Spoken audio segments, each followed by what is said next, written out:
are revisiting their energy policies in the light of concerns about the climate change, security of energy supply, and fossil fuel price volatility. Nuclear energy is seen as having significant benefits in alleviating these difficulties. Despite this, nuclear energy remains contentious with the general publics of most countries. In this several session, we will be talking about public attitudes towards nuclear energy in Germany, France, China, and Japan, and how it relates with Malaysia's perception. Germany obtained 1/4 of its electricity from nuclear power. Until the recent event of Fukushima in 2011, a phase-out was introduced to shift towards a low-carbon economy. 8 reactors were shut down immediately. Public remains broadly opposed to nuclear power with virtually no support at all for building new power plants. And today, 50% of Germany's electricity is generated from wind and solar power. In France, 55% of people polled were favor of a reduction of nuclear power, while only 28% favor an increased role for nuclear energy in order to combat climate change. There are no safe way of getting rid of the high-level radioactive waste.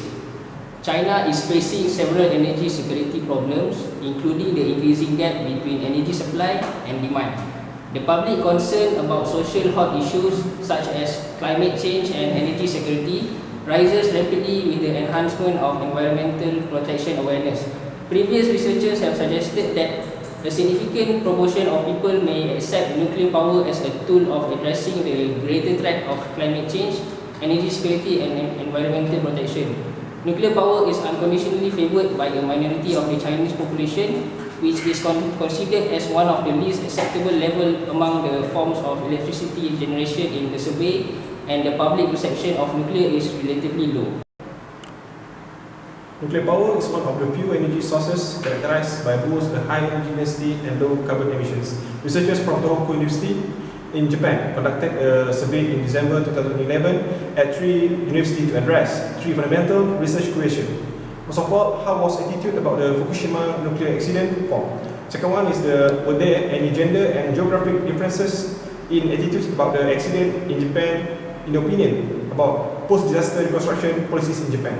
Last but not least, what were key predictors of opinion about post-disaster reconstruction policies in Japan? About 70% of Japanese say their country should reduce its reliance on nuclear energy. In Malaysia, the Association of Water and Energy Research, Malaysia, has carried out a national energy security survey to establish a baseline data on energy-related issues. Surprisingly, only 2.14% of Malaysians are confident with Malaysian agencies. In conclusion, it's proven the federal government needs to address core issues surrounding nuclear power plant. With undisturbed persistence, the implementation of a complex change of facilities from uranium mining to waste disposal, from uranium conversion to reprocessing, from uranium enrichment to reactor operation over the next few decades. The program need to be designed, implemented and developed under the guidance of powerful government authority and with the help of parliamentary decisions and control. The decision-making process guaranteed the long-term implementation of the nuclear program in Malaysia. Furthermore, with the help of democratic control mechanisms, this will reduce the significant dependence of Malaysia on a single source of electricity. In conclusion, there is no doubt that the Malaysian nuclear program represents a remarkable scientific, engineering and technological performance. And it also shows that Malaysia is serious in moving towards searching for greener technology.